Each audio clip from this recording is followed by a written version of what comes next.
Hi guys, my name is EP.11. Welcome to Life Cycles. As I always say, this is a safe space where we share real stories that encourage, give you hope, and also educate.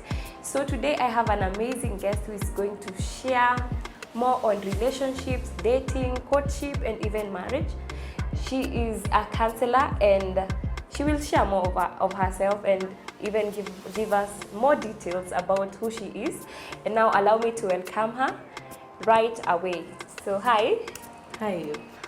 Kindly introduce yourself to my viewers. Yeah? Good morning. It's a chilly morning. Yeah, my name is Betty Kipele. I am married to one Cyrus Kipele, and we are blessed with one daughter. And I am happy to be here. Thank you so much, Eve, for inviting me. I'm a counseling psychologist and also a mentor. I run a forum called Farm Pink Ladies.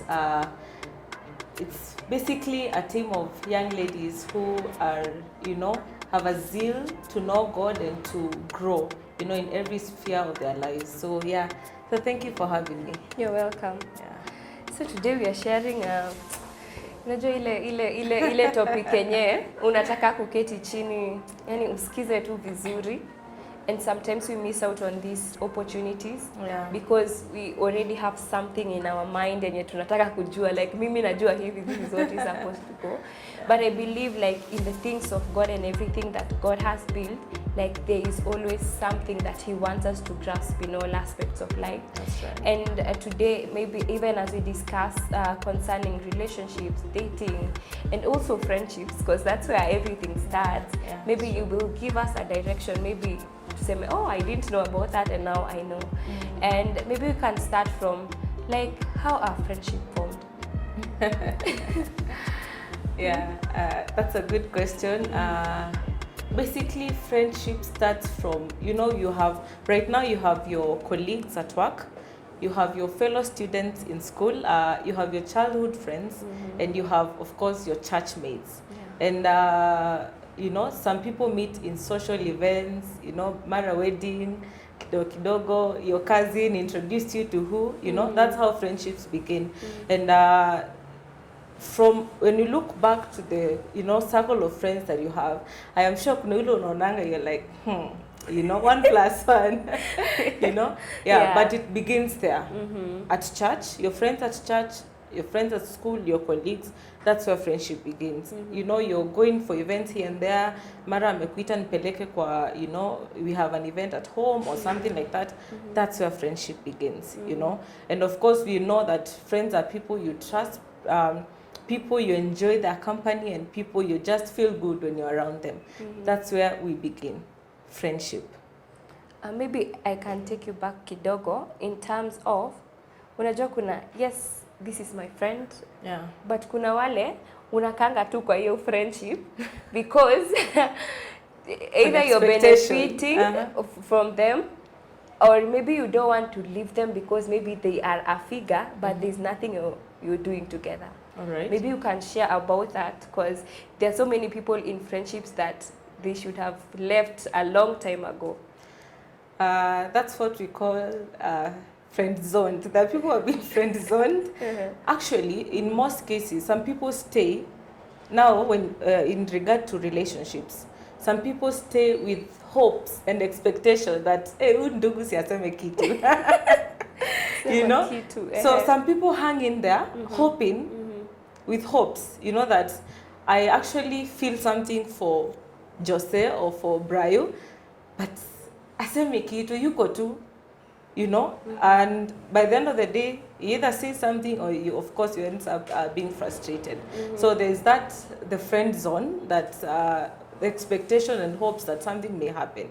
Now it becomes hard when kidogo naanza kumwona na Eve, Why? It's really heartbreaking. I know.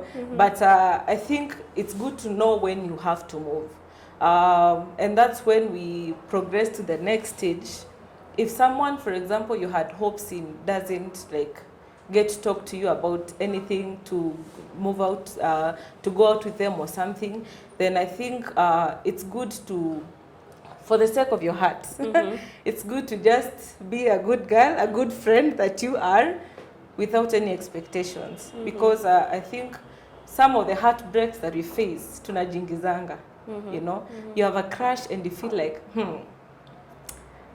you think they are thinking the same way you're thinking, but it's truly a lie, you know. So I think it's good to know when kama hakuna ishara, because you will always tell someone who loves you, by the way. You can always see there are gestures everywhere, you know.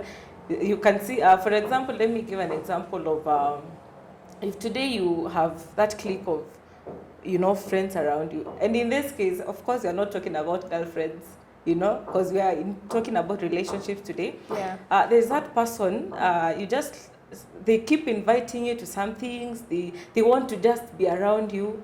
Probably you don't have a thing for them, but you have seen. And especially ladies, you're very good at seeing those who actually are throwing, you know, treatment, you know. Mara, they want you, muende pamoja for coffee. You know, we can always tell. Yeah. But like you asked, if they are not saying anything, because really, kuna boy child wenye wako tu, they are not sure what to say to you. They don't know how you respond. But I think it's good to keep lanes, because it gets to a point where some guys will not approach you because they are always seeing you with Brayo, you know, and actually in their minds they're like, Brayo and Eve ni item, and they will never approach you. Why? Because coffee mko pamoja, church mko pamoja, mko kwa worship team pamoja, mara gigs mnaenda pamoja. You know, usually humanly it's easy for me to conclude a thing or two. That's why you need to stay out of friend zones. If you realize someone is beginning to friend zone you and they are not saying anything, please leave. Why? Because you need to create a space for you. Lazima uonekane, by the way. You need to be seen. And if people are always seeing you with Brayo, what do you expect? No one else. Get out of friend zones, you know. Sometimes you don't have to say it, but slowly pull back. If they are not saying anything. If they realize, by the way, I was with Eve and they are now beginning, wataamka watasema if they actually had anything to say. Yeah. But be sensitive and alert enough to pull yourself from friend zones. They can really, wanaweza kufanya ukose bwana. You have said like you can know when a person is that special treatment. What if now a person is actually leading you on, but then they're not interested, like unaona anakufanyia kila kitu, but then all of a sudden unasikia kwa na mtu mwingine. So like where is the line? Where is the line there? Kuna special treatment, unaona like, hey, maybe there's something cooking, and then all of a sudden may invite you arus. Ouch. I know. I can imagine. I used to have a friend. A friend of mine. Alikuwa mzuri. You know those guys who are just good around you and they are not saying anything. And so when I actually now got proposed to, and I had someone around me, when I was announcing to my friends, I'm into a relationship, it was one of them. I told him, by the way, because I was like, this guy is just good and good around me. They are not saying anything, you know. And that's what I was saying. It's for you, ladies, to get to see because you can always tell, by the way, unless ni mimi too, but you can always tell. Yeah. If you realize someone is not saying anything, then it's for you to draw the line. Yeah. And that's why we are encouraged in friendships, don't specialize yet. When you specialize, then it becomes hard for the rest of the guys to see you because they're always seeing you with someone, like I said. So it's good for you to draw the line. If you realize, for me, I usually before I got married, of course, easy, guys. You're gone. Yeah. But tunaweza fika point I ask you, by the way, Brayo, you're always doing this for me. And 1, 2, 3. Iko nini, you know? We need to get to that space. Being assertive. Because some people will hang around you for too long and you will keep building hopes and all that, but really there is nothing. For some of them, they are confused, they don't know how to approach you. But I believe for someone who truly loves you and is interested in you, manze, you should be bold enough to just say what you want. Kama mbaya, ukiambiwa hapana, si unakanyaga kubwa kubwa. Yeah, but it's for you to draw the lines. Because sometimes some guys will never say a thing. You either pull back, if they keep following you, now it's time to question. Yeah. What is it? What is it? I think we need such kind of ladies who can ask, ni nini tunaendeleza hapa? Especially those who have been friend zoned. You need to ask, what are we doing here? We've been going out for coffees, blah blah blah. Tunafanya nini? Let's talk. Yeah, let's talk. Yeah. I know some of them think, kwani ni mimi najipropose? Hapana, you're just drawing your lanes. Yeah, you're just creating your own boundaries because it's important. For your own personal. For your own, it is important. Because tunakufa huko ndani, tunabuild castles, na hopes. And then zinakuja zinabomoka pap. Yeah. So now we have drawn the lines, like we are good, I know where I'm going, whatever. So it comes to relationships. So how are we building this relationship with definitely maybe ni mtu mmekuwa naye, or maybe ni mtu mmekuanga kikuonaga. Alafu sasa amekuja akwambia, by the way Betty, like I need to take this. Yeah. Let's do something together. Of course, we have different stages. From friendship, we get into dating. And from dating, we get into courtship. From courtship, it's either marriage or, sometimes, heartbreaks kuja kwa courtship. But we'll talk about that. When we come into dating, when someone after amemaliza you've been friends and all that, the next step is now dating. And this guy might come and tell you, by the way, what we call asking out. Actually, the definition of dating, I know we confuse that a lot. Someone might say, I am dating. Now huyu mtu, actually, they have a specific person. They are actually planning something, but we say we are dating. But really, the definition of dating is actually going out with someone to gauge the possibility of a relationship. So you can go out with as many people as and a coffee. By the way, ladies, I think we there's like a place to Mejeka. I usually tell people, if a guy asks, especially if you're ready, you're ready to get married, if a guy asks you for coffee, in Swahili we say usikatai wito. No, I'm serious. Unless you're also not interested. Ile unaona huyu tunaenda ku waste time. But I think we need to be mature enough to be in a space where we can sit and listen. Yeah. I was very proud of my young sister the other day, and she told me a guy alimu ask out, and she didn't refuse. I actually told her, go and listen. I know you're not ready, but just go and listen. That's how actually we get to learn, Go and listen.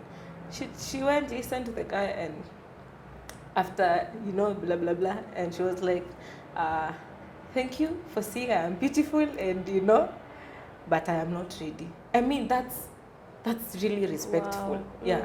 I also had a guy who called me somewhere, and akaniambia the same. And I was like, of course, that time I was dating. Actually, I was about to get married. I was like, I know, I am getting married in a few months' time. I think he didn't know something. Wow. Yeah, but I think we need to get to that point of gaining that maturity. And a coffee, skiza jama, because ni watu, they have feelings, And in a mature way, I am not ready. Hata kama it means, deep down it means I am not interested. But don't be so harsh on them. Boy child wanaumia pale nje. Yeah, but just give them an opportunity to hear them out and all that. So I was saying, in dating, a guy asks you out. If now you find there is no possibility atuwezani, unamwambia by the way, might not work. in a respectful way. So that is what we call dating. Huku nje, enda coffee. Now in that coffee dates, in those coffee dates and all that, now if you gauge a possibility of probably it's been a friend and kuna wale mabeshte, yani you've grown together or you know them, you've known them for a while, you know they love God, they are born again, and you click a lot, you know. I think I don't find it worth kusema, oh, nipe time niombe. Okay, prayer is important, guys, very important, you know.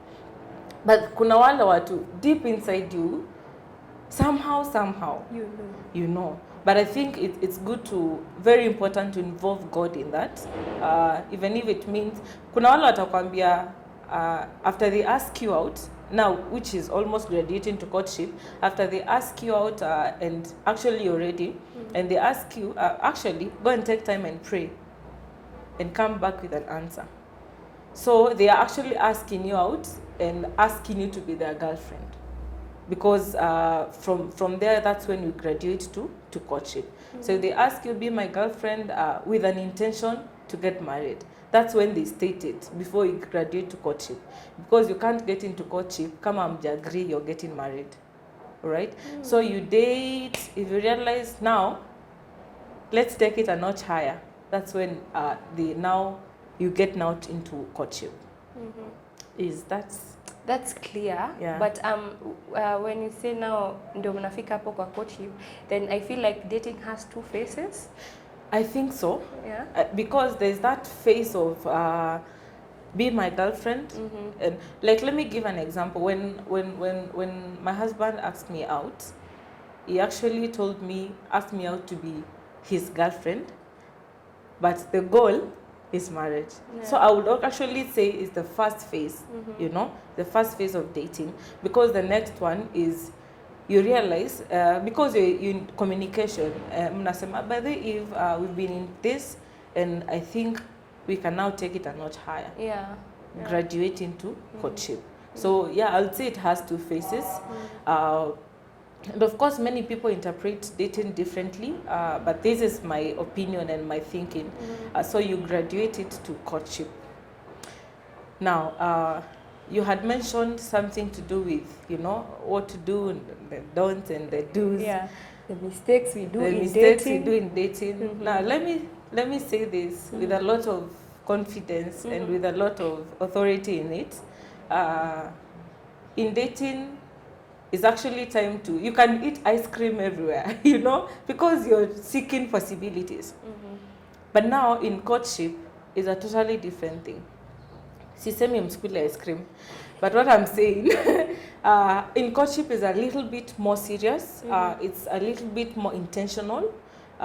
Dating might be a little bit confusing, because bado you're trying to soma this person and all that, but when you get into courtship, you've agreed that we're actually getting married. We have a future together. So what do we need to talk about? You need to talk about your destinies. You need to talk about your ambitions in that. You need to talk about, that's where you involve other people. In dating, munaweza date, muende wapi. But in most cases, people don't announce dating, because you're not sure inaweza vunjika next month. So you don't, of course, for me, I think it's important to involve people, especially those who are very close to you. You might not announce it to the whole community, but for me, a parent or a close friend, it's important, because accountability, dating kuna a lot of messes and mistakes happening because you're not accountable to anyone. But I would still advocate that in dating, we need to have accountability. Yeah, it's very important. Ndio ukienda kufua nguo, nikisikia umeenda kufua nguo kwa boyfriend, nikwambie, Eva, fanya hivi, toka. Because it's not time to wash your boyfriend's clothes. Acha wajioshe. Let them wash their own clothes. Let them do their own dishes. You're not married. Even in courtship, nitafanya nini kwako kufua nguo? Hujanioa? Kaa kwako. See, I'm trying to at least please this person. No. If they saw you, you please them already. If they asked you out, you pleased them. You can't try to prove anything else. Really, if it was meant to be, it will happen. Msiende kufua nguo. Don't go and start cooking for your boyfriends. This is not time to do that. Because that's where tumepika, tunakaa chini, tuna watch movie, kidogo, unasikia, I don't know what happened. Zinaanzanga huko. And that's why we encourage people to meet in public spaces, not private spaces. Meeting in your boyfriend's house, X. Ati nenda kusalimia boyfriend. I also remember the times I was dating, I have never gone to my boyfriend's house alone. Like, he knew I can't come alone. Nilikuwa, as much as he's a pastor, by the way, I couldn't. I told him, sikuji kwako peke yangu. You are human. Yeah. So I used to tag along a friend. Tunaenda, at least when you are several, you can be sure at least you're safe. Yeah, you're safe. But please, private spaces is a no. And then nini, someone was joking about Uhuru Park. Yeah, but I know you understand. Go to public spaces. So that at least that way, you create an atmosphere that will not encourage any form of, romance that is not appropriate and all that. You're safe. Yeah. Kuna hii face ya, I don't know, like ni kama uko entangled. Sijui kama iko tu hapo kwa hiyo face ya dating, cause uko na mtu lakini you're like bado uko 50-50, lakini unaona ni kama huyu mtu mnaweza pelekana mahali, but at the same time maybe kuna mtu mwingine anakuulizia. That's still in the first phase. I said the first phase of dating is really confusing, especially when you're still weighing possibilities. Kuna mtu unaona by the way huyu anakaa kama tunaweza ongea, but akikuita you realize no, that was just a physical outlook. And that's why I said in dating phases, feel free. Don't be so, unless you're so sure. Like for me, I was so sure. So anyone who could come during that time, nilikuwa nasema block. Blue ticks. So when you're not so sure, and that's why we really need to involve God. We need to pray, and also involve our friends, our close friends who can pray with us. Because like I said, in dating, it's really easy for you to unaona tu uko in love, and that time even your prayer becomes somehow confused, because you feel like unajisikia, was that God? Is it just my own feelings? That's why you need to involve other people, especially if you want to commit. Involve other people to pray with you. They will see better. We have friends who have come into our house and said, I'm seeing this so and so, and then sometimes they bring them. Sometimes they will bring them when you're like, in your heart you feel no. As much as they are so much in love, you feel, I owe you Eva Pana. And sometimes, I know those people, but somehow, there is the Spirit of God in you. You just feel there's just something off with this. They're in church, yes. They are born again. They are not bad. They go to church, they love God, but they are not meant for you. They are just meant to be your friends, but not your partners in life. Yeah, so it's good to involve other people from the start. I usually tell the girls that I work with, hata ukiniletea watu 10. I mean, even if you will say yes to the 10th person, it's okay. Yeah, it's okay, because you don't want to. I know we really feel good when we see this person, we date and we marry. I only dated once. I only, all that, like myself. Yeah, but in the ideal society and community, that is not always the case. Yeah, it's utaenda huku, udhani umefika, kidogo, akwambie, can we take a break? Run from that. Let's take a break. Let's take a break. Why are you taking a break? Because that means, you know, in marriage, hakuna opportunity ya take breaks. So if they start telling you, especially in courtship, if they start saying, let's take a break, something is not working. And don't be so blinded, so desperate to think, huyu ndiye alikuwa wangu sasa. No. God akona watoto wengi sana. Ameenda, no. Take your time so that you can make the right decision. Yeah. No, we're in courtship. We're in courtship. Courtship, there's usually a great sense of commitment and intentionality in what you are doing, all right? In courtship, you've already agreed, we are getting married, and there is no turning back, you know? I remember when we were getting into courtship, I told my husband, rather my fiancé then, in courtship tunaita fiancé, kule kwingine tuko tu. Unajua ukisema jina fiancé inakanga serious, but sasa for some of us tunafikirianga maybe sasa ni after umeproposiwa, like you have a ring. Is that always the case? I think it depends. For me, it was not the case. I think my proposal came way later, but it's usually important to do it at the, you know, when you've agreed, because, you know, drawing the lanes. I think it's important to, like I said, people do it different at different stages, depending on, you have your own reasons or something, but I feel like it's supposed to be, msha agree, mko ready, and you're now already talking marriage. Eka ring bwana. What are you waiting for? Yeah, because from there, there's a bit, because ladies will really, hey, I waited for my proposal bwana. I really waited. I was like, karibu nimwambie, what are you waiting for? You know? But of course, I knew we were both really committed. There was no turning back. But it's good. It's important to have that ring. Ndio tukiongea, tunajua, because kuna watu bado wako courtship lakini wanayumba. But I would say in courtship you need to be very committed and very intentional, because you've already agreed. You've already agreed to work together, you've agreed to get into marriage together. And that's why now you start seeing, you know, it's good to have a vision. Have a vision of your family, what you want to build and all that. And that's why now we talk about everything. Everything, I mean, you've agreed to get married.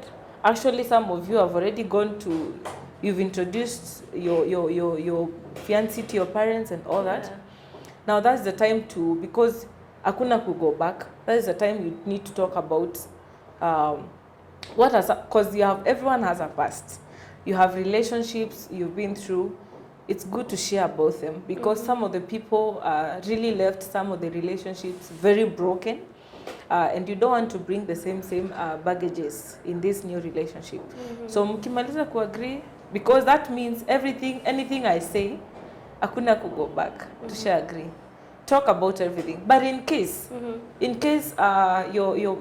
fiancé tells you, I have 2 kids mahali, and you're not comfortable with it, we say it's better a broken engagement than a broken marriage. If you're not comfortable at that point, yani wewe una feel siwezi kaa na kuna watoto wengine mahali, walk out. Why not? Away.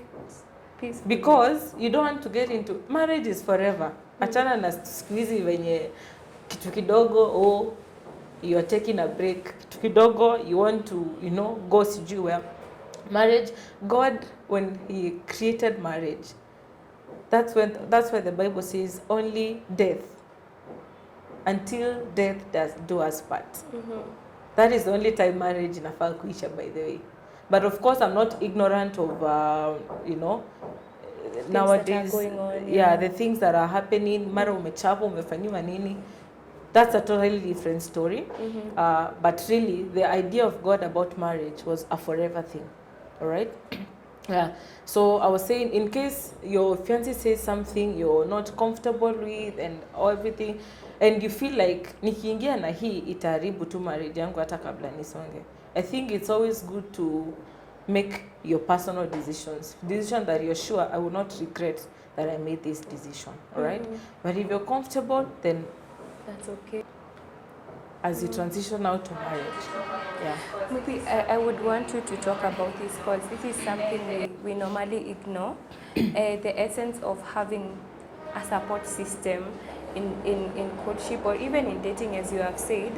Most of the time we are like, ni sisi wawili, you know, and just thinking that you know everything that ama unaweza sikia msee amesema nimedate for so long, so I know these things well. I have experience, and they ignore the fact that there is always a person who knows better than you. Yeah. Maybe you can just share the importance of that. Yeah. I remember after we agreed we are getting married with my husband, I don't know why I was so hesitant to go to my parents. I think it's also because I had never had a conversation about relationship with my parents. And so, because I've always been this straight girl, no relationships and yeah, but my husband really pushed me, and like, I am a minister, you need to go home and say you have someone. There's just someone in Nairobi or something, and my parents are just here until, because most of the times unapatanga siku introduction ndio wanataka sasa mom naleta mtu. For me, according to me, I think a community around you is very important. I remember I told my friends, I told my brother, I told my parents, and it has really helped us. My husband the same, he went to his friends and told them, by the way, there's this and lady I'm planning to marry, blah blah blah. It really helped us because it's very important to announce it to the community around you, because there are spaces mtu anaweza kukupata, like amekuona umeshika mkono na ukisha barabara, and they're like who is that? So it's very important, and above everything, accountability. Yeah. Because in courtship we tend to think ni harusi next, and that's where people fall into sexual sin. Kidogo kidogo you're thinking after all you are getting married, ashakubali ni wangu. There are some of those men who have such a mindset, ashakubali ni wangu. So but ideally until that day you say yes I do, si wako bado. Anaweza enda, by the way. Anaweza angalia huyu jamaa yuko serious. Hata ukiwa na ring. Aponyoke. Yeah, so it's for you to, guard yourselves. Especially because now you're getting into marriage, you need to have couples around you, And let me say this, it's good to inform your peers, your parents, but you need people who are into marriage. A couple that probably you admire in church, introduce your fiancé, and especially kama mko church moja, there's a couple you admire and you would really love to have them walk with you. That is the time. Mkimaliza tu agree mnawana, get that person to walk with you. That is where you ask questions. I usually say in most cases, especially in courtship, when you have those couple friends, even holding meetings at their place, even late night, it works. Yeah. Because you're thinking, kama mko busy during the day, ako job during the day, you don't have time to meet. Those are the couples you need to see. Do sleepovers, meet at their places, because they are there. Really, hamwezi fanya anything. The level of temptation is very low. All right? I'm not ignorant of temptations, because there's someone you love and you can't wait. You can't wait to get into marriage with them. So there's a possibility of mwili kukwambia, kidogo tu. It's not time to experience either. Experience inaanzanga honeymoon. That is the only time now you're allowed to explore everything. But before that, purity is important. All right? Yeah. I think when you talk about purity, sometimes we are like, it's the physical part only, but there is purity of the mind. Purity, like Yeah, maybe you can do the purity thing there. You share up. Huh? Yeah, purity starts in the mind, emotions, by the way, and of course now the obvious, the physical. And purity, when you talk about purity, we don't just talk about sex. Most people think purity is about avoiding sex and all that. No, but we have people who are actually having sex in their minds. Wanamdem, wamemtoa nguo, hivyo, you know? And they have, no, it's true. It's so true, by the way. Yeah, they're actually having sex in their minds. That is the other side. That is a sin. Actually, the Bible says in the Old Testament, ukiangalia mwanamke, lustfully, you've actually committed sin. Yeah. So I know today there is grace and all that, but I think if you were in the Old Testament days, some of us should be dead. Tulikuwa tushastoniwa kitambo, because we have seen, we have lusted and imagined, you know, a woman in bed and all that. So nowadays kuna hugs, you know, people are holding hands everywhere and all that. I think it's hugs. I am not saying hugs are bad, but there's a way you can hug. Hata wewe utoke hapo ukiuliza, Jesus, what was that about? Yeah, so thank God for COVID. Sorry guys, but tunagota tu. But basically, purity is so wide. It's so wide. Physical touch, you know, even the movies we watch. I mean, purity is a whole topic. Yeah. We shall come to talk so about even that. Even the movies, you know, in courtship we tend to go out into movies and all that. Even the movies we watch. Some of the things, by the way, some of the things don't start really in the mind. You just saw a movie, probably a romantic movie or a movie that had, you know, sexual activity in it, and from there, mko hapo na fiance, you're thinking, Unakumbuka. you know. So even those, wherever we go, the things we are watching, the books, squeeze out of books, by the way, the books we are reading, what are they doing to your mind? Are they leaving you, you know, feeling like burning, your body is burning, or how are they leaving you? So we need to really look into the things we are watching, the things, the activities we are engaging in during courtship and dating. It's very important. Yeah.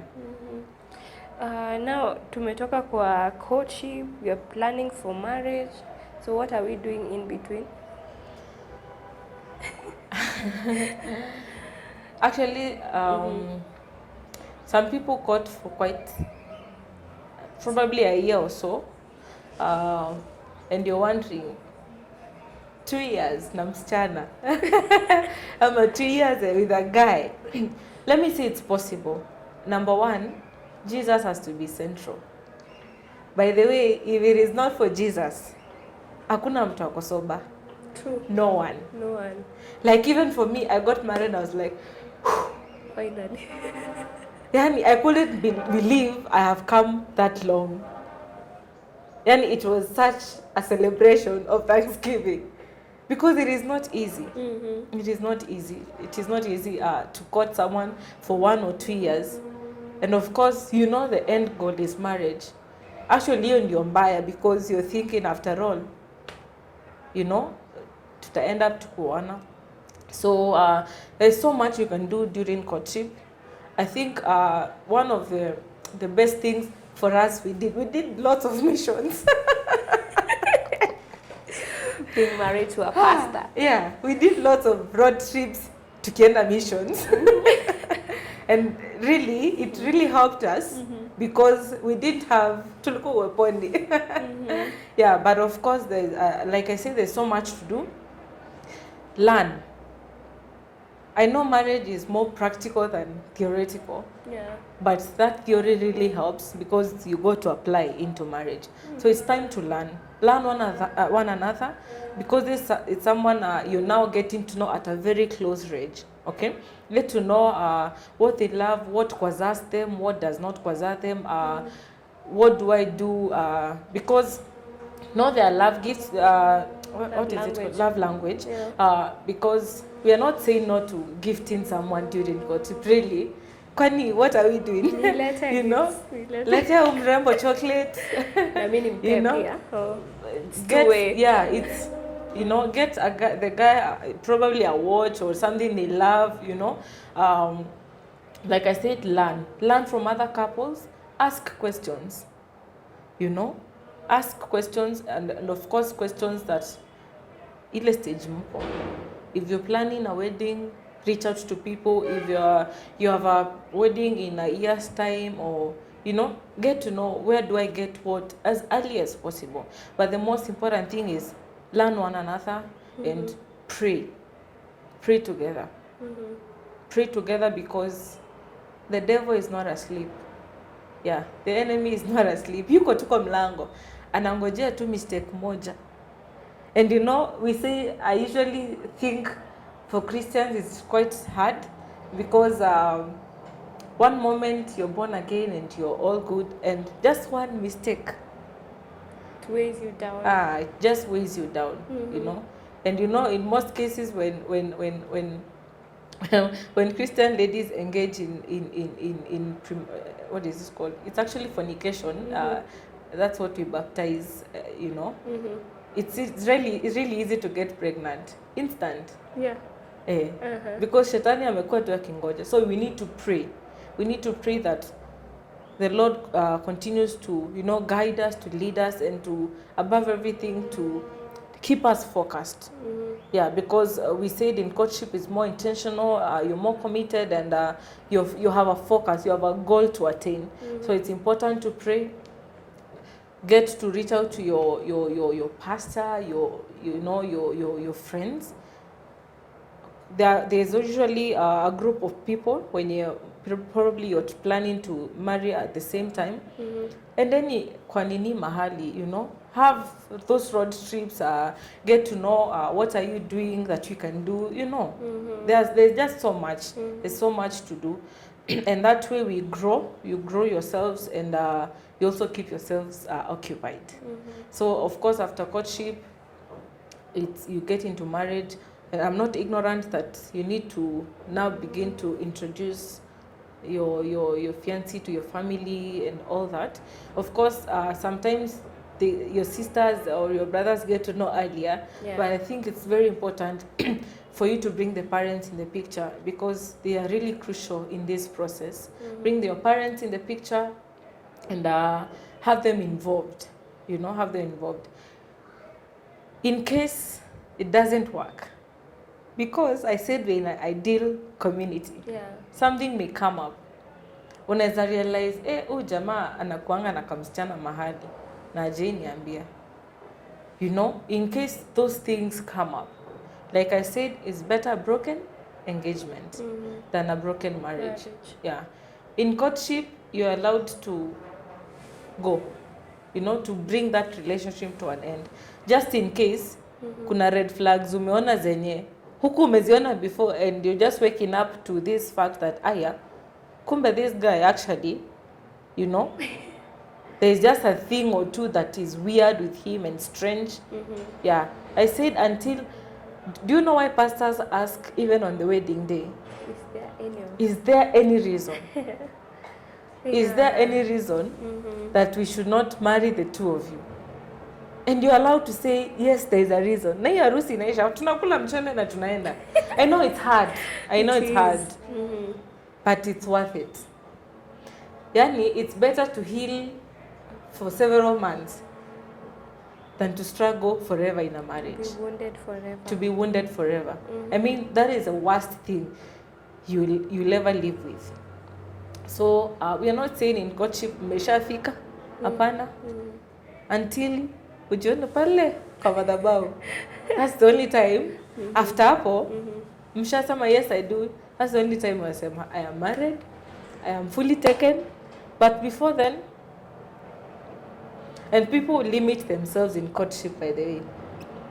Especially because, of course, society itatuona aje, nishamintroduce you know, kwa my parents, they have already formed a great bond with my siblings. What do I do? Yeah, the fear. Most people really struggle with that.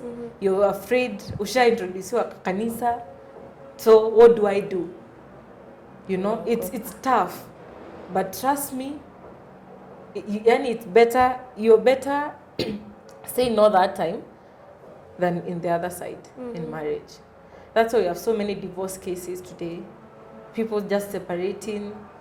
Why? Because there are things you overlooked, and because probably you were pressured, you were desperate, you ended up giving in to a wrong person and a wrong relationship.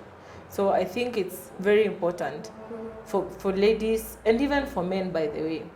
If you realize mdem kuna vile simoni poa, I know you've been together, but you know sometimes getting to court someone, that's when you now get to know who they are. Yeah. In dating, I mean, naweza kuwa tu covered. I can pretend You for can 1 year. pretend. Yeah. You never know. You will never know.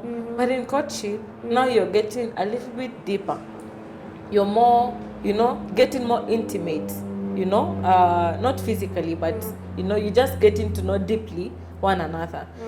There are things you might discover during that time. Msichana anakuanga angry kila time. Huyu akona makasiriko tu. And I usually say, when you're getting married, if you look at this person, yes, everyone has weaknesses, everyone has areas of they are struggling with. But I usually say, if you can look at this weakness and ask yourself, am I ready to live with this for the rest of my life? Huyu mtu anakasirika, anavunja vitu. Anatupa umana glass, drop. Amekasirika. Are you ready to live with that? If you're not ready, don't commit. Yeah. If there are things, I don't know, examples imeisha. But if you see a thing that you can't live with, be slow. Be slow to commit. Yeah. But ukiona anakasirikanga and within seconds tumesha make up, if you're comfortable, you can live with that, go ahead. Yeah. But don't be usifungika macho sana ikwe, because we have people with really serious issues, That's why you need to know the background. You say during courtship, get to know how was it like growing up. What are some of the experiences that really hurt you? Because unapatanga unaambia mtu akupeleka kwa mama yake, anakuambia achana na huyo madhe. Siwezi kupeleka. You need to know why. Why are you slow on this? And they need to tell you. This is a space where you need to be very honest. Because there's nothing heartbreaking like you've never told me a thing, and 1 year down the line in marriage, ndio unaniambia, by the way, babe. What do you mean, babe?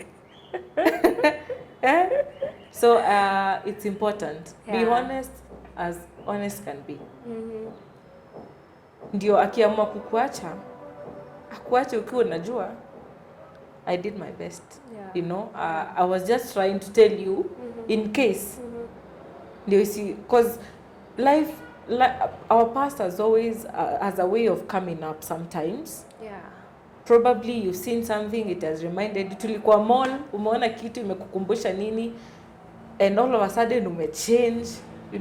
You need to know those things so that you're in a better position to live with this other person. And so be honest in courtship. Maybe as we conclude, you've talked about years. Sometimes you may stay with someone for, maybe hata ni hapo dating. Unasikianga you've been dating for 5 years. Bado hujaingia courtship, bado hajasema kitu. Like, yes, there's that space where nimeka hapa for too long.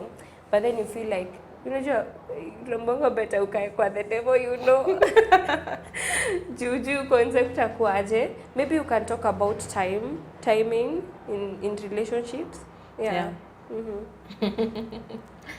So I think I've had those stories. Kuna watu wali date for 5 years and today they are married. Actually happily married. Kuna wengine they dated for 10 years but bado, mko tu. But timings, I think for me, I would be very, very afraid to date for long Because remember, the more you date, the more you grow familiar to one another, the more you mnazoeana, and you feel like anything can go. That's when people especially if you're not quite intentional and you're not even sure about it, that's when people fall into sexual sin.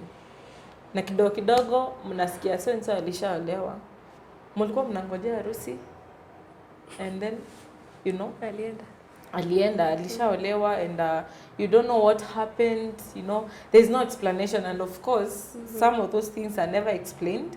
So I would really be careful to date for long because of those reasons, and especially when you're sure this is the person. When you're so certain, I don't think there's any reason, unless there are people who are in school and kuna wengine walikuwa desk mates du primary ama you know, out there kuna stories mob. But different things work differently for different people. Because I have heard stories of people who are, you know, in college together. Alimaliza, they were actually classmates. Probably wako dhadia wana date, bado wako na hopes za kuana. There are those people and it worked. So I would say really it's different. The reasons for waiting is different. But I would be careful for the people who are already, you know, probably you're clearing your university, ama you're already working, the guy is working.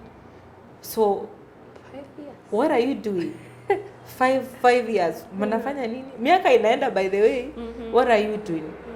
And it's good to know if hakuna kitu itatoka hapa, anze kujipanga mapema. Just call kamkutano mwambie, by the way, we've been together for long. And hakuna explanation, hakuna kitu, you know. So what are we doing? You know? I said it's important to ask that question. Because you might be here thinking there's something. Kuna watu by the way wana date na ni kama hawa date because of that situationship. Muko tu and you've gone for so many events together, you've gone, wale watu nilikuwa anakuambia, you know, you can always look at people and you think they are dating, but actually they are not. I wouldn't stay with such a person. I want to know. Tell me. You know, tell me. Because there's no need to waste 3 years pamoja na hakuna kitu. Kumbe yeye anaonanga tu you are just a good friend and they're actually dating out there. You know, or they are thinking, they are imagining how they will leave the other person to come to you. Now that is for them to solve that. But you don't entertain such.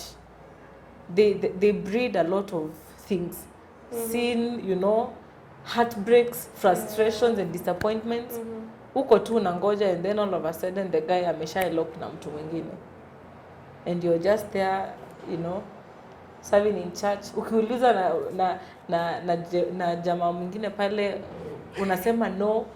Kumbe you say no, but you're not actually dating. You just have hopes. Hope is good, but hope is good, but sometimes in relationships it's very important to draw lines and to be sure what is going on. Don't stay in darkness. Kitu ya mwisho nimekumbuka. Comparison. Like me comparing your relationship with this one, akina nani wanafanyanga hivi, so acha tufanye hivi. Maybe you can touch on that, maybe tukimalizia sasa. It's usually a very exciting it can take long. Comparison has been a killer disease, even in marriages. You look at someone anafanyangwa hivi, mimi sifanyiwi, anapelekwa date. Like we have so much on YouTube. Leo umeona wa Jesus family wameenda sijui wapi. Kesho umeona Dana Marua sijui amepelekwa wapi. And you keep thinking, I want that. I want that life, you know. But let me say this, comparison means you're not satisfied. There's a very high possibility that you're not satisfied with where you are. If today I start wishing nipelekwe sijui wapi, probably you don't have all that money kupanda ndege upelekwe sijui wapi and all that, you know. So there's something that comes with being content with where you are. If you're content with the person you have in a relationship, then why should I bother mahali so and so anapelekwa? Yeah, it means somehow you're not satisfied. There's just a place in your heart that inakwambia you need more. you need to be treated better, you know. So people need to be content with their partners. People will never be the same. Financially, you know, those guys are doing that. They're earning a lot of money. Some of them have sponsorship na some company. They're actually marketing. And you're there saying, I want such a life. Watu wako job. No, tu uko hapo tu kusema I want such a life, you know. So I think it's important we begin to be content, satisfied with the person, because it's you who agreed to get into this relationship. You knew their finances, you knew how much they're earning, and you knew the life they're able to give you. So when you are committing, you should have factored all those things. If you want the other life, then get such people who will take you in such lives. And I think life is progressive. You not always remain mahali mulianzia mkikot mkioana your first second year is not where you'll be in the next 5 years. So really it's a matter of growth. Allow yourself to grow, especially in the place where you are, stage where you are. Allow yourself to grow. Stop comparisons, you know. And they're the same things zinaanza to breed envy and jealousy in you, and by the end of the day you end up coveting, you know. So you need to be content. Betty, that was such an interesting conversation. I know there's more. And maybe you can tell us where we can meet you. Because you are a fan of Farm Pink, which is a very interesting platform for people to learn and grow. Maybe you can tell us what you do and maybe the events that you do or the meetings that you have, so that people can maybe plug in. Maybe someone outside there wants a platform like that. So Farm Pink, we are on Instagram, hatujaingia Facebook bado, but there are young people watu wako IG. So we are on IG, Farm Pink. If you just search Farm Pink, you will see us. We usually hold monthly events, especially we had slowed down because of COVID, but thank God for, you know, online stuff. So we've been online since actually this year. Yote tumekuwa online. We only had one hangout, but we are on IG, Farm Pink. We hold monthly meetings. You will always see our flyers. That's why you need to follow us, guys. You'll always see us, inviting you for monthly events and all that. We usually also hold prayer meetings, though some of them are very internal. We don't publicize out there, but we will always share. We will always share on IG when we have them. Feel free to plug in and to be part of the team that is really zealous and ladies that are yearning for growth and yearning to know God more. You can also follow me, Betty Kidele on Facebook and Betty Kidele on IG. Twitter iko lakini I'm not really active. But you'll always find me there. Thank you so much, Betty, for being part of this. Such an honor to be with you. So guys, that's it for today. I hope that this message will inspire you and also educate you, because we never stop learning. We keep learning every day. And so let's continue with the zeal and also trust God in all aspects of your life. Alafu musisahau to subscribe, share, and also to comment on the things that we have been sharing, and whatever you want us to share, you can also send us an email or also comment to Apochini, and we will do that for you. God bless you. Have a lovely weekend.